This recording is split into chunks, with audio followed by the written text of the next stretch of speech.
Welcome back to At the Gate. I'm Pastor Eric Clark. And I'm Pastor Jason Winters. This is a podcast where we try and answer questions and dilemmas that come up in life for our congregation and for anybody who wants to listen and see what a biblical basis is for the issue we're discussing. And today's issue is kind of an interesting issue. It is something that is becoming more and more prevalent, and you and I both actually experienced this growing up, and that issue is blended families. So if you don't mind, let's just start by kind of reviewing what our histories were like so that people will understand that we're talking as much out of experience as we are biblically. Sure. So what was your blended family experience? Well, when I was about 9 years old, my dad passed away of spinal meningitis. And so my mom became a single parent with just me and my sister. And then fast forward, I think 7 years, maybe less than that. Anyways, she found a godly man who she wanted to marry, and he had several children as well. And it was very much like the Brady Bunch, but not as many kids. But when they got married, I had my sister, but I also gained two brothers and an older sister, and the sisters had the same name. Two Jessicas, Really? two sisters named Jessica. And so we... Jessica, my older sister Jessica, she was already grown up and out of the house, and she had her own place. But the other boys, they were older than me, and so we all moved into the same house. And so there was good stuff. There was hard stuff that we had to deal with the dynamics of the family. And for the most part, I was the middle child, and I was excited to have older brothers and be like them. My sister, though, she got the brunt of a lot of hatred, a lot of hurt, a lot of, she got left out and got made fun of. And so there was a lot of, there's goods and bads that came from the blended family. So your full sister is younger than you? My blood sister is younger than I am. We started off as the number one child, and you ended up as the number 3 child. Yep. And we'll discuss how much fun that can be going on. Mine is a little bit different than yours because I grew up, my memories are my mom being a single mom. It turns out my mother and father had me, and a year later they were divorced. And so I had my mom as a single mom and my brother Michael, who is actually a half-brother. And we never knew our actual biological dads growing up. I didn't meet my real father until I was in my late teens. But when I was almost 7, my mother remarried, and she married my stepdad. And a year later, they had my sister. So I was the oldest of 3 eventually, but I was always the oldest. And then I had a stepsister, or half-sister, stepfather. No other complications than that. We found that be challenging enough as it is, and with today's family, and as you describe, blending families together as much as you are is probably more intense than it was for me. But neither one of them is a picnic, and I think any blended family would say they have wonderful things that happen, but they also have quite a few challenges. Yes, definitely. Every family has challenge. It doesn't matter if you're a nuclear family that's not blended or you are, but blended families have some unique situations. I think we want to make sure we start by pointing out that God's design is for families to be cohesive and to follow biblical principles regardless of their status. And as you think about some of those, we kind of took a quick look at how Joshua is going to address the nation and how he talks about his family. As for me and my family, we will serve the Lord. And I think that's Joshua 24:15. Yeah. Do you have that one? Yeah. You want me to read it? If you don't mind. All right.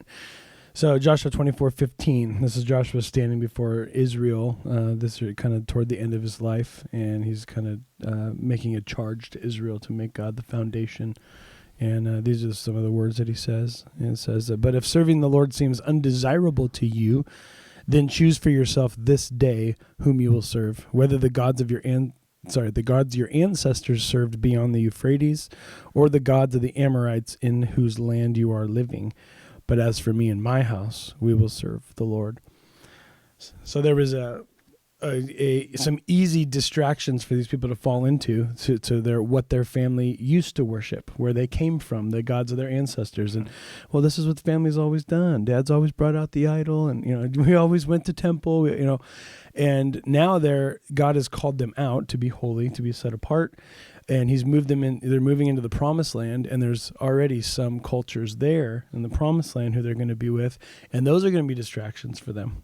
Yeah. To try to follow the gods that are in that region.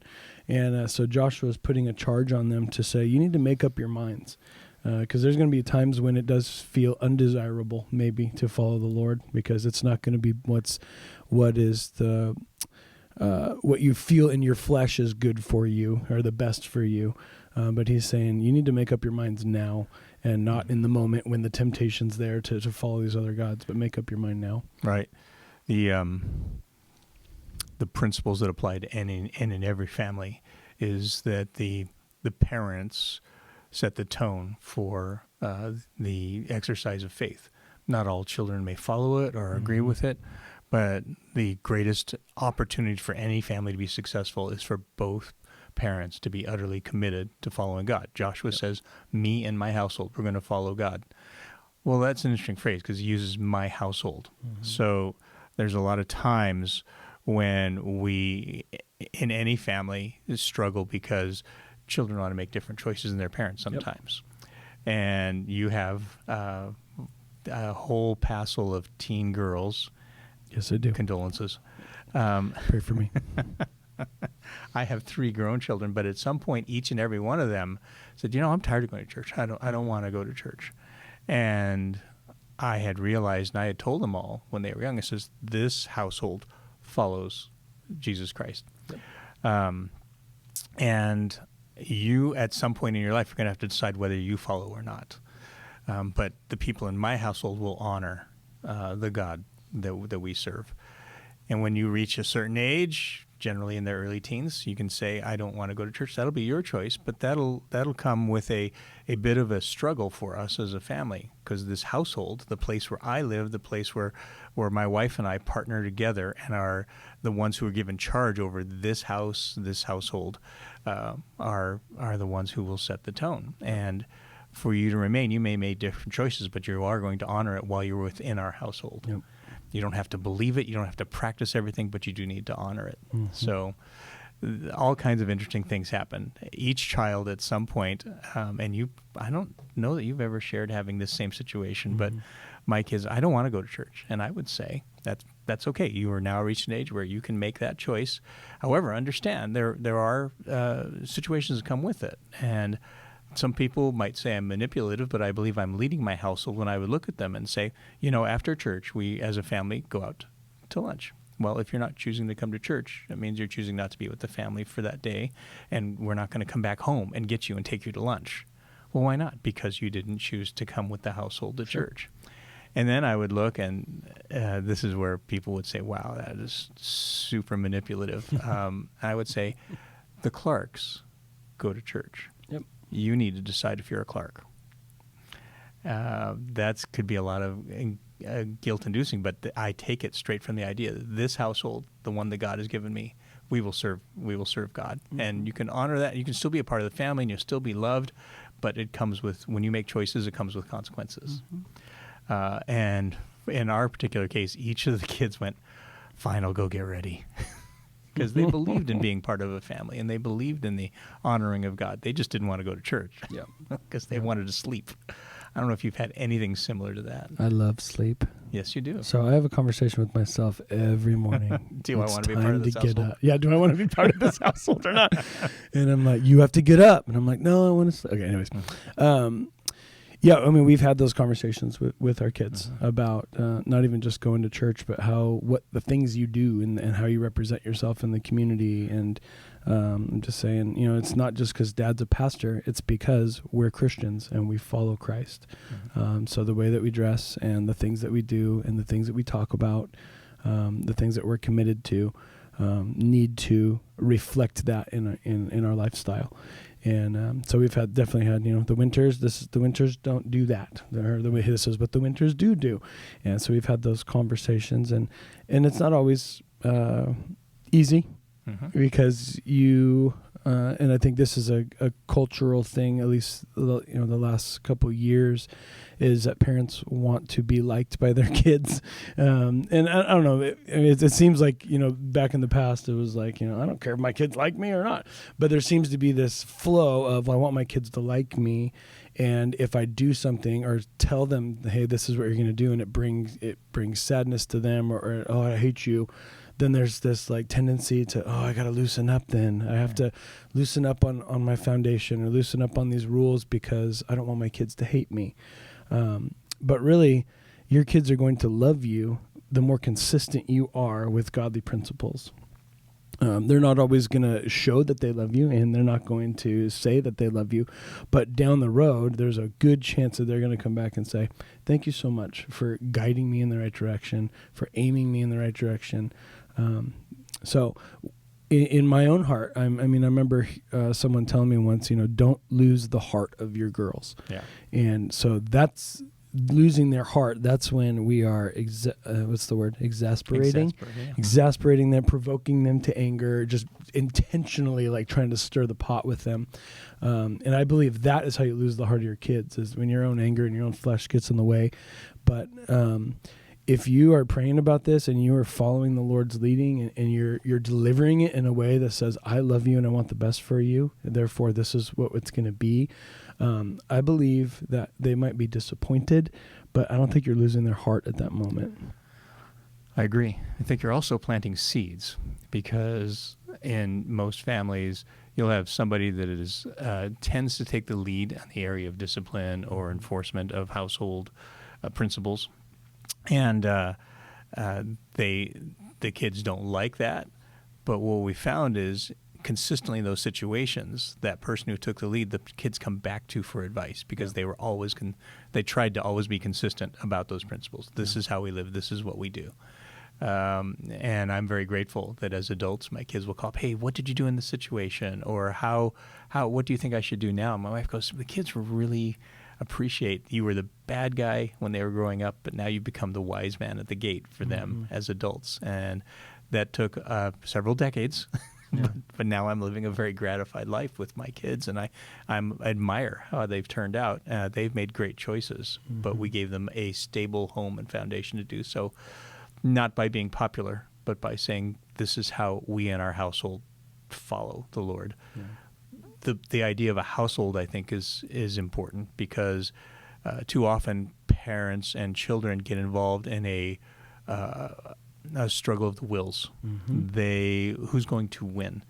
Whereas it took me a while to learn, no, this isn't me versus you. This is us living in a household. So the rules around the guidelines, the principles that we operated by, were household guidelines. And it applied even in what you might call quasi-blended family situations. And what I mean by that is there's a number of times we had, over the years, other people's kids live with us. So we operated as a blended family. Or we'd have, in a very small sense, their friends over. And when they came into the house, different households operate in different ways. And one of the fun ones that we always had a good time with is what language choices, what kind of slang is used, what words are acceptable, which ones are not. And for Tammy, Tammy and I are pretty conservative around that. And the kids all have chosen more colorful language than we have. And their friends, who didn't necessarily even come from Christian households, had far more colorful language. What was interesting is how often they respected the fact they'd come over to the house, they'd be having conversation, then words would start getting dropped that I would kind of cringe a little bit at. And I would just gently look at them and say, hey, I don't know how it works in your household, and that's not my business, but if you're in our house, could you please honor that we don't use those particular words in our household? And they would go, oh, I'm sorry, no problem. And we never once got pushed back on. And the kids still came over and enjoyed themselves. So it was a rule of the household, not my rule, not Tammy's rule. It was our household's culture and principles. And that made a big difference. It's funny. We a few months ago, one of our daughters had a group of friends from her class over. And it was the first time they were ever over, and some of them are dropping some, some pretty hefty, colorful words. And And I walked into the kitchen. They're all in there doing something, and one of them, says like the F word or something, and then she looks at my daughter and then looks at me and then stares at the ground. And I didn't say a word, and I was just like, all right, girls, have fun, And later on, my daughter came to me and she's like, oh man, that made her feel so uncomfortable because I told her that we don't talk like that in our house. And I'm like, well, it's okay, just I'm just trying to show her grace. And that's even a step further. Now your daughter is talking about the rules of the household. Exactly. Not my dad says or my mom says, but this is how our house operates. Yep. Those are the principles that apply to any family, anywhere. Are you choosing to follow God as a family? And that's going to rely upon the parents, whether you're a single parent, you're a blended family, you're a step parent. All those things are important to say, this is how our house operates, and we're asking everybody to honor it while they're in the house. Mm-hmm. Outside of the house, I told the kids, I said, I don't know what language you're using, but that's your business, not mine. You're old enough to make that decision for yourself. Yep. And that matters to every family. That and the parental figures set the tone. The kids don't make the guidelines. And if we are following Christ, then it's actually God who's setting the principles for our household, not ourselves, exactly. Which is, I think, what Joshua was talking about. What I'd like to do is move forward specifically now towards blended families, sure, step parents, step kids, half brothers, half sisters, the things that you and I both experienced, and kind of break it into three sections if I can, because each family, if they have these foundations, will also experience a set of what I call cycles. Okay. The first one is the honeymoon phase. We always talk about how couples get married and they have a honeymoon. Everybody's happy. My honeymoon lasted seconds. We managed to, my wife and I managed to have a disagreement at the wedding ceremony. Oh, nice. Yeah, it was awesome. That's good. We were holding hands during the solo song, and I looked over and I said, and we looked like those newscasters where they're having an argument while smiling at each other. Yeah. Because I go, your necklace is on backwards. She goes, no, it's not. I said, yeah, it is. She goes, no, it's not. So we're there arguing during our wedding. That's great. But every family that blends has a honeymoon period. When I work with families, I try and warn them about this 3-phase cycle. And I said, things could get along really good, but there's going to be some difficulties. And generally, on a number of occasions, I had families come back and says, yeah, we don't seem to be having problems. We're just going to be great. I said, oh, well, I hope that lasts. Mm-hmm. And what I don't say out loud is, I have never experienced a friction-free blended family. Yep. But that can last anywhere from 3 to 12 months, depending on how well the family gets along. But right after that, the second phase that we want to talk about today is called the adjustment phase. And it generally lasts 1 to 3 years. It could last up to 5 years. And that's a time when in those first few months, everybody's trying to be polite and nice, but they're also struggling with, as you pointed out, I've changed my birth order. I've changed how I operate. The family now has different principles. There's more people involved and more dynamics. Yep. And so it begins an adjustment period. There's more conflict, more sparks fly. Yep. Everybody's trying to figure out their position and get their turf, so to speak. And generally, somewhere between that 1 and 3 year period, the family starts to find the third phase, which is what we call finding a rhythm, how we operate, how we get along. Do those 3 phases resonate with you in your experience? Yeah, definitely. Yeah, we went through all of those things. I remember the honeymoon stage was, oh my gosh, I have someone to play video games with. It was my older brother, my dad, or my mom and her boyfriend would come over and they'd hang out, we'd eat dinner, they'd watch a movie, and I remember going in the other room and playing video games with my brother Bobby and just thinking, this is going to be the life, this is going to be great. And it was there were really good parts of it. Mm-hmm. And then we get older and realize that, life's not video games.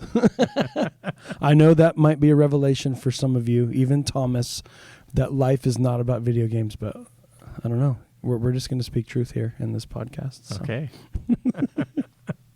So in the honeymoon phase, we talk about a set of dreams, these hoped for expectations, and you kind of describe them as that everybody's going to be happy and we're going to get along, and there's going to be wholeness now because before I was missing a parent, and now I have that parent. I was very excited when my mom remarried because and I had never remembered having a father.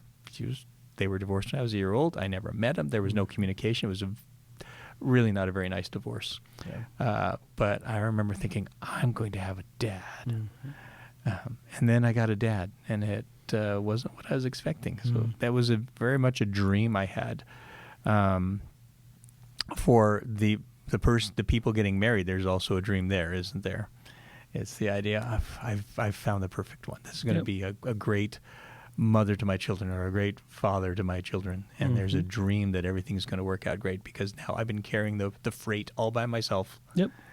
And then that doesn't happen. Yeah, because we want someone to fill the gap that we have, but we're not necessarily thinking, I can't wait to fill their gap as well.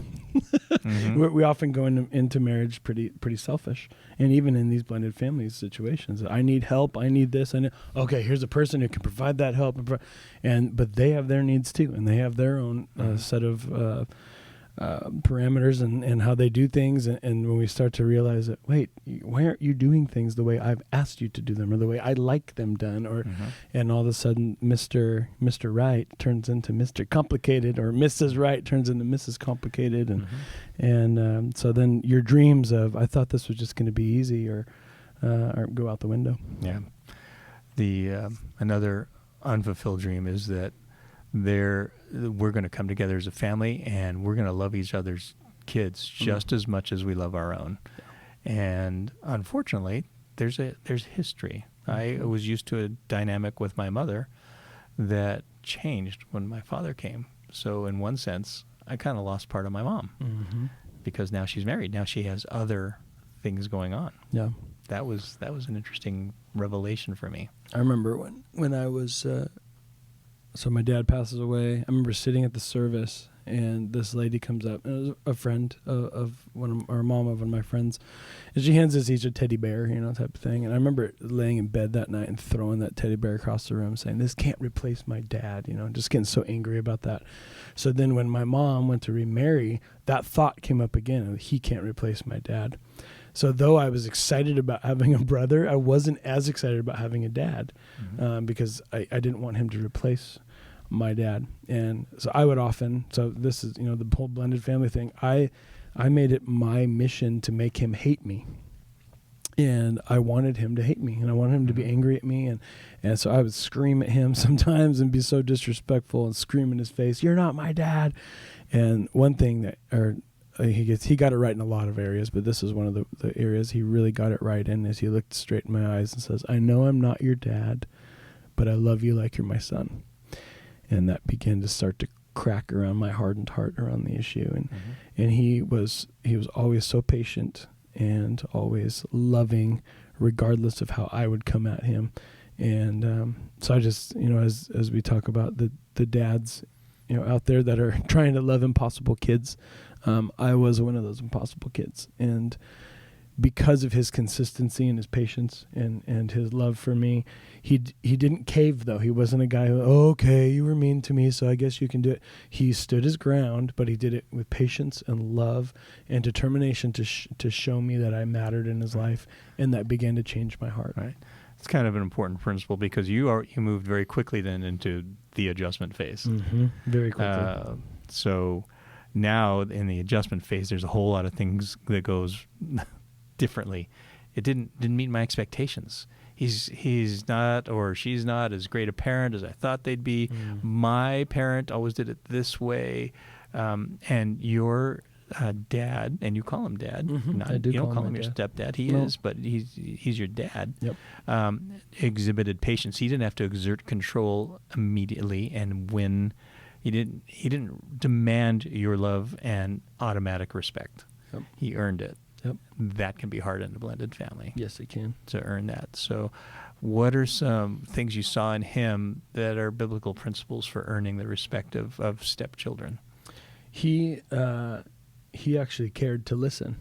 So a lot of the times you're trying to establish your dominance, so this is how it is now in this house. But I remember sitting with him and him letting me express, and not jumping to conclusions, or not, saying, well, that's wrong, you're thinking about that wrong, but letting me express.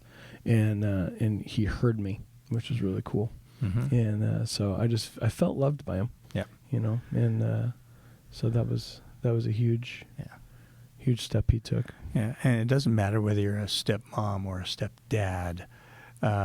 Having patience and recognizing that things are changing. The whole family has to adjust to, well, what are we going to become? Mm-hmm. We're not going to be what your family was. We're not going to be what my family was. We're going to become something different. Something new. There's going to be some, well, that's not how we discipline children. What are you going to do as a family? How are you going to discuss that and communicate that? That's also a difficult thing. So the idea of family meetings and saying, tell me how it's going is part of the adjustment phase if you want to address it biblically, that you're going to have honest communication with one another. And I remember having those sit downs. All right, family meeting. And we'd all come and sit, and we'd have to talk about stuff. And but it was, in the moment you're rolling your eyes and but I look back on those and go, thank you for that intentionality. What a cool way to lead a family that's new. And being open to adjust things. So a small instance in my growing up was that my stepdad was huge into hunting and fishing. And he was very intentional and intense about it. If we didn't get all the fish we were supposed to get or come back with the game we needed as a family, my stepdad was going to be in a really bad mood. Gotcha. And he and I ended up being very different personalities. He could fix things. He was amazing at. He grew up on a farm, so he knew how to do that, how to fish. I grew up before he came along with my grandmother, who was my big influence, who was more academic. She was a teacher. I was more like a Joseph, the man of the tents kind of thing, or the Jacob. And what was interesting about it is that I got to my teen years and I didn't want to hunt and fish anymore. I found it very unpleasant. We'd go deep sea fishing and I got sick every single time. And it ended up at 12. I ran away from home for a few days. And it took the intervention of the school counselors to bring our family back together. And then a discussion at home that didn't go particularly well, but we did reestablish. It says, if you don't want to go out, okay, fine, we'll deal with that. How can you contribute to the family otherwise? We were not very good at adjusting in our family, but that was an instance in which adjustments needed to be made because it was not working for us. And so sitting and listening, as you talked about, and then saying, all right, so going back to the basics, here's how our household follows God. Here are the principles we operate by. It doesn't mean we can't morph or evolve in terms of method. So you're not good at this. All right, what are you going to do to contribute to the family? Sure. So that becomes a part of that adjustment period. Giving up the expectations, it means there's going to be a period of grief. And then staking out each child is going to want to stake out where they are in the family. What is their role? Okay, what's my role? Yep.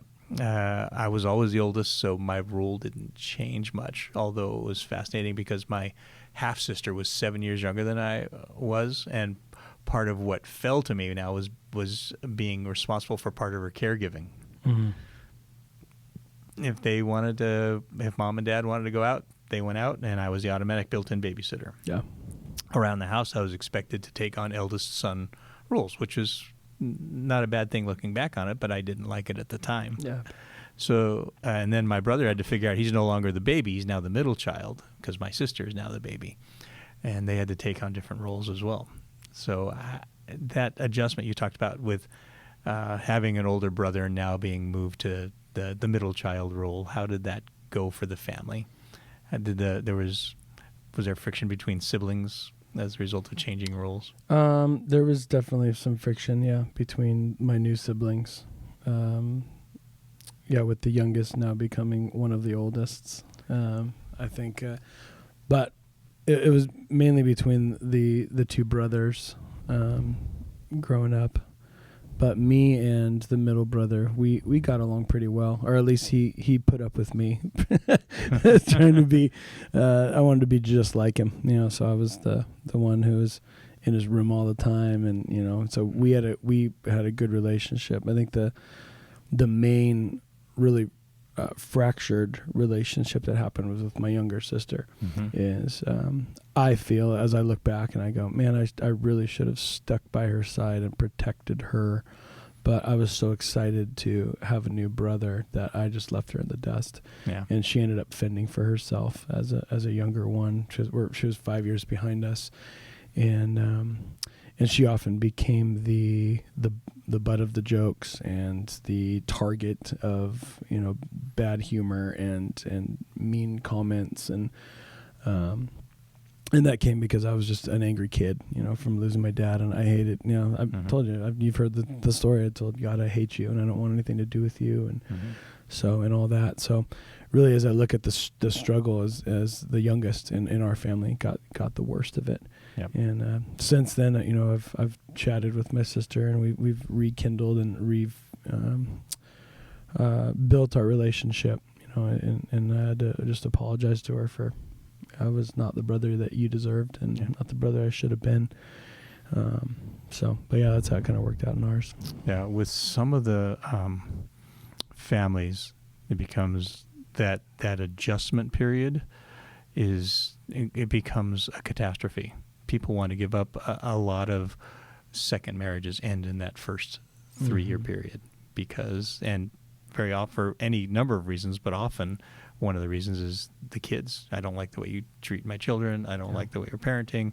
Or you choose your children over me all the time, and that happens, unfortunately, regularly. And that's why falling back on it's not you and me, it's us and our household following God, and the patience that so exemplified by your dad is incredibly difficult. Yep. I admire people who are willing to do that, and they get through that turmoil. Part of it will be the kids are going to grow. So when I talk about up to a 5-year adjustment period, you came in with teens. 5 years later, well, we're adjusting because they're moving on. Adults, they're moving on. But just having the courage to stand through it and to remain calm in the face of kiddos who now are saying, I've lost part of my parent. I don't know who I am in this family. I don't have the privacy I used to have. Whatever is going on can be very hard for them, and choosing to be patient with that and saying, all right, let's problem solve together and build bridges is key to dealing with this, and saying we are going to follow God together. So let's do that together. That's a challenge. When things get hard, people want to give up. And that's in almost everything, and including this. So it can get, and the reason that we give up is because a couple of reasons. I think is we fail to anticipate just how hard something is, and two, if I've done it before and I know how hard it is, then I'm a little more in. Okay, I was expecting this, you know, with whatever task it might be. You know, it's okay, I've done this. This is hard. Now, you know, you'll get through it, and you know, once you have experience. But a lot of blended families are doing it for the first time, and hopefully the last time. But what they fail to do is ask for help. Is go get help. Go talk to another family who's done it and succeeded. Go, you know, bring in biblical counseling and into your marriage, because this is your first time doing this. So maybe you failed to anticipate just how hard it would be, and maybe you're just about to get on the other side where you're in this rhythm. But because of how hard it's gotten, you've made up your mind. Now I'm done. And God wants us to. He puts pressure and heat on us to help us to grow and help us to become who He wants us to be. And He could very well be using this blended family process to cultivate in you a holy person, a person where He is knocking off the rough parts. And I know that when I first had kids, I didn't know what an anger problem I had underneath the surface. I was always the happy, you know, bouncing around kid, you know, in high school and college, and just walk in and try to encourage everyone. And then I had kids, and my sleep was stolen, and my schedule had to change. And I realized, whoa, I'm a selfish person, and I'm an angry person underneath. And God used these really hard moments to chisel away the areas that didn't belong in me anymore. And God can do the same thing. That's probably what He's doing with the whole family unit, is to say, there's hard parts of you that don't belong because you're my kid now. You belong to my family, and there's parts of you that don't belong, and I'm going to use these tough times to chisel away at you. Yep. In terms of this adjustment period, it is never probably more important than for a husband and wife to covenant that we are going to stick together. Yeah. Because we're about to have very difficult times. I'm not going to approve of things you maybe say or do, and vice versa. But let us commit to God over ourselves. But a practical suggestion is during the adjustment period, let the natural parent, the biological parent, take the lead in parenting their children. Yeah, and you do the same for your children, and be willing to defer to them. Now, it doesn't mean that you won't go and have a discussion together and say, "Can we handle this better?" So that you handle it this way. Is that am I now okay to do that? And to be able to talk with your kids. So, hey, I know your stepmom handled it this way. We've talked. Here's how we're going to moving forward because we haven't encountered this before. But let them do that primarily. Let the biological parent during the adjustment period do the primary parenting, unless you're doing it together. And the more you do it together, the more you find cohesion and unity. But the other thing for being the step parent is to, again, go back to the principle of household rather than me. Yeah. So many of the stepdads feel threatened. You're being rebellious. I'm in charge of this household. Yep. And you can see all those pronouns of I'm in charge. You're being rebellious, rather than saying, hey, here's how our house works. Here's what we need to do here to respect and honor each other. And earn their respect, earn their honor, and all of a sudden they're going to start being willing to be parented. So, again, microcosms of that. People would come to my house, whether we had at one point we had 2 teens living with us that were older than all my children. Hey, here's how we do things here. Oh, okay, Mike. So that made a difference. Respecting them as individuals, listening to them, and also being open to suggestions. Putting before the stepchildren or those that are visiting the outcome that is desired. We desire to honor and respect each other here. We desire to have a house that is not chaotic here. One of the simple things that sometimes parents differ on, how is important is it for your child to clean their room? And what is clean? Because different parents have different standards. Sure. We got to a place where when they were young, as parents, we said, this is what clean is, and we clean with them and show us this is what it is. When you got to be a certain age, it's your room. How you keep your room is fine as long as you're not damaging anything here, and as long as you're honoring our house and not engaging in illegal activities here. It's your room. You can live like a slob if you want, but it may not spill out of your room into the rest of the house. So that's giving, because some parents, step parents especially, want to go in and say, all right, we're going to get these kids straightened out. Yeah. And you're going to do this and this. And they're like, well, I've got this far with my parent. Why are you doing this to me? Yeah. And say, it's your space. It's your room. That's fine. But in the household where everybody else, the common area, everybody else lives, you're going to need to respect what everybody needs in order to be good here. That sounds, for some people, that feels, I'm losing control. I should be able to tell them what they're doing and how their room's supposed to be. Maybe I want to tell them that's how our household operates. Yeah. I want to encourage you, especially with the older teens, they're just trying to figure out who they are. Yeah. The other thing you don't have with them is a history. You haven't built up goodwill. And even in marriages, we talk about negative and positive sentiment override. And that occurs in all relationships. Can you talk about that for a moment? Yeah, negative and positive sentiment override. So when you're positive sentiment override, you are willing to overlook the flaws in others. You're willing to overlook mistakes, and because you've had a overall positive relationship with that person, and they've deposited more good things into your love bank than they've withdrawn.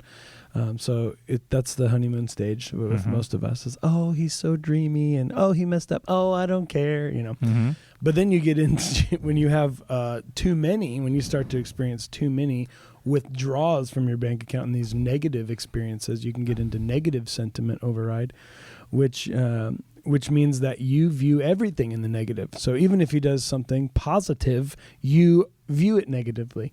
And I love the example of, when you're in negative sentiment override and your wife, maybe she's got a new outfit on, and you go over to her and say, hey, you know what, honey, you look beautiful in that. And rather than taking it as a compliment, she can go, what, I don't look beautiful in all my other stuff? So it's like whoa, wait, I'm not trying to start a fight here. Right. It's a trap. It's a trap. So there's this negative, you're starting with the negative rather than assuming, hey, he's actually trying to deposit some love into my life so we want to be careful. And a lot of times our families, especially blended families, we're starting out in the negative because we are already assuming the worst about the other person. That person's not my dad. That person's not my mom. And so we have to, I'll get to it in just a second. I believe it. We have to begin to correct the ship as far as positive and negative. And so the magic ratio is for every one negative interaction, you have to have 5 positive interactions to outweigh that. Mm-hmm. So that means there has to be incredible intentionality about building positive interactions between you and your spouse, you and your kids, and in order to right the ship. And it doesn't happen overnight, and it takes a lot of time and patience and intentionality. You want that ratio to be the norm, right? What's that? You want that ratio of 5-1 to be the way your whole family operates all the time, not just, okay, we're back on solid ground now, I don't have to worry about that. Now I can be a jerk. Yeah, no, you don't want that. And as I recall, and you can correct me if I'm wrong, is that positive and negative interactions are not weighted. In other words, a negative interaction could be me giving you a mean look. Mm-hmm. So if I've given you a bunch of mean looks in a row, like, okay, now I'm going to buy you a video game, and that should make up for all of it. It turns out it doesn't. They're not weighted. No. That one act is one act. Whether it's one rose or a dozen roses, it's still one act. Yep. So it can, and that's sometimes what we miss is we think that's overwhelming. I can't buy them enough. I can't take them enough places. No, you can smile. Simple. Yeah. You can compliment. You can thank. Those are all positive interactions. Yep. So having a positively oriented family is important. Yeah. And to parents, to think about that for just a moment. Are you more positive or negative with your children? Are you willing, whether they're stepchildren or biological children, are you willing to look for the positives and to communicate those? We tend to communicate that which is negative. Communicate that which is positive far more than that which is negative. It builds the bank. It puts us into positive sentiment override. My daughter Trinity is learning to drive. So I've taken her out driving, and I noticed this last time I was out with her, I'm there, to be the guy who's correcting her and correcting her mistakes and, aiming her in the right direction for her driving. But I noticed her getting frustrated as we're going because I'm like, oh, all I'm doing is pointing out her mistakes. So this last time I went, hey, that was a good job. You signaled, and then you look, and it's a great job, honey. Mm-hmm. And I started changing my approach to affirming her for when she did right and correcting her when she needed to. And I noticed just an attitude difference in her behind the wheel. It wasn't a frustrating thing anymore. It was okay, I think I got this, type of thing. So that's just one way that I think it's easier. It's easier for me to sit back and go, okay, she's doing good. Oh, no. And then point out the bad thing. Yeah. And we do that as parents all the time. We love to talk about we talk about our poor sound guy on Sunday. Usually the feedback that he hears is only when something goes wrong. He doesn't hear a lot of when, wow, there was 0 mistakes. It sounded great in church. Great job, man. I mean, that's how our lives should be. Yeah. But it's easier to be critical of someone than it is to be uplifting of them. Yep, very much so. In families, going past honeymoon, coming into the stage of adjustment, and then getting to rhythm. Rhythm kind of deals with those dreams that are not going to happen in a more realistic manner. So they're going to realize that a blended family is no more perfect than a regular family, and that there's always going to be conflict. There's always going to be adjustment. And taking that as the norm rather than the belief that you can make it right. You also commit to the both partners being all in on this. In other words, you may have done something wrong. I know I've shared in church this particular story, even within our own family. I was walking down the hall, and my wife had very graciously decided to kneel on the floor with our 10-year-old son. They were working on his homework together. And I had heard him from the other room just smarting off on a regular, and she was being, in my opinion, pretty patient. But as I was coming out of that back office and walking down the hallway, he smarted off one more time. She got so angry, she kind of popped him on the back. And he goes, "Ow!" And she goes, "You don't talk like it to me." And I did, for once, the best thing I could. I just walked on. I just walked completely to the other room. And I sat down, and I think I pulled out a book and I started reading, and my wife comes out, and she's doing that breathing thing when you're angry, you know. And I said, "Hey, what's up?" She goes, "I can't believe what I just did." I said, "What happened?" She goes, "I hit our son in anger." Now, if she had smacked him with an object or drawn blood, I would have intervened. But in this particular case, I chose to do something that was important in any family, and especially in blended families. I chose not to triangulate. In other words, not to get involved with two people with a third person. Yeah. The dynamic completely changes, and all you're doing is teaching that person that without them, you can't find a place and grow in your relationship. Sure. So I wanted her and Seth to work things out. And I sat and I said, "Yeah, I saw that." She goes, "What would you do?" Now she's invited me into the conversation, and not with Seth, just with her. I said, "Honey, I understand why you're upset.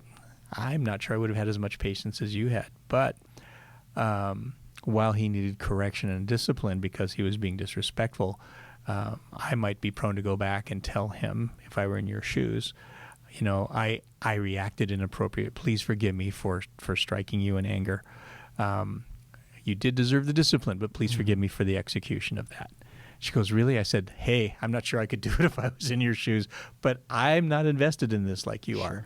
And she, to her great credit, she went back, she apologized, and it was the same thing. "You deserved discipline. Yeah. It was inappropriately administered. Please forgive me for that." And it spoke a lot to his heart. Nice. That same thing is going to happen for all step parents. Are you willing to admit mistakes? Are you willing to say, "I lost my temper, I went overboard. Let's talk about how we can do this better in the future"? I think those are important things and discussions to have. And this thing of triangulation where I always have to draw the other parent in is not okay. And it's all right for the other parent to make mistakes. Talk about them, debrief about them afterwards, maybe then have a family discussion. Yeah. I don't know if you've ever had anything like that happen in your family, which I think happens in every family, but I just kind of popped that one on you real quick. Yeah, no, especially there's a tendency for married couples to, especially if we see our spouse do something where they're getting annoyed and you're not. So there's times when I'd come home and Heather's just so annoyed with the children because she's been with them all day, you know, and so I'm coming home and I'm like, you know, filled up because I got to hang out with some guys at work or whatever, and I'm like, "Man, why are you so bothered by this?" And so I come off as the cool parent who's, you know, and I'm kind of almost shaming her for, you know, why are you reacting to our kids like this when we're so I did that a few times and realized that, okay, that's not helping because that's kind of breaking us apart. That's making us not a united front. And the kids, man, they can see right through all that and they go, "Ooh, there's a crack. I can manipulate that." So I've learned to, if Heather is, if I feel like, okay, Heather's reacting out of a frustration or whatever, I won't go to her in correction or in front of the kids. I'll go and we'll talk about it behind closed doors and say, "Hey, I realized, you know, it was frustrating, but here's what you said, or here's what you did," and then we go out together and she'll apologize or I'll apologize and say, "Hey, you know what? Daddy's frustrated right now, and I took it out on you, and I'm so sorry." And but it is. The point underneath all that is it is an amazing tool, apologizing to your kids and saying, "I got it wrong." And I think a lot of parents, they don't want to do that because they might lose respect or they might lose some authority in their kids' lives. But one of the best things to do to keep your child's heart is to go back and say, "I got that wrong, and would you please forgive me?" Yep. As we wrap up, we've cited this passage before, but it's so foundational that it applies to all families. In the Shema, Deuteronomy chapter 6, verses 4 through 9, "Hear, O Israel, the Lord our God, the Lord is one." So things start with God. You need to be committed to God. These commandments that I give today are to be upon your hearts. In other words, they need to not just be what you learned or can recite, but they're literally a part of who you are. Then after those first two things are in place for a husband and a wife, then the third verse is impress them on your children. Yeah. And that word for impress is to shape or mold, not to change the substance of the child, but to mold and help that child to see biblical principles. And then to have regular reminders, impress them on your children, teach them when you sit at home, when you walk along the road, when you lie down, when you get up. In other words, what is the culture and of the household? And I want to encourage you, those steps need to be in that order. God put them in that order for a reason, and he wants you to engage in them. And if you're a blended family of any kind, it's more important than ever. And we hope this helps you today. Be committed to God, be committed to one another. And we thank you for joining us today. As always, if you have any questions, please feel free to email us. Feel free to call and ask questions that we will try and answer. We're privileged to be here at the feet with you, and we pray for you.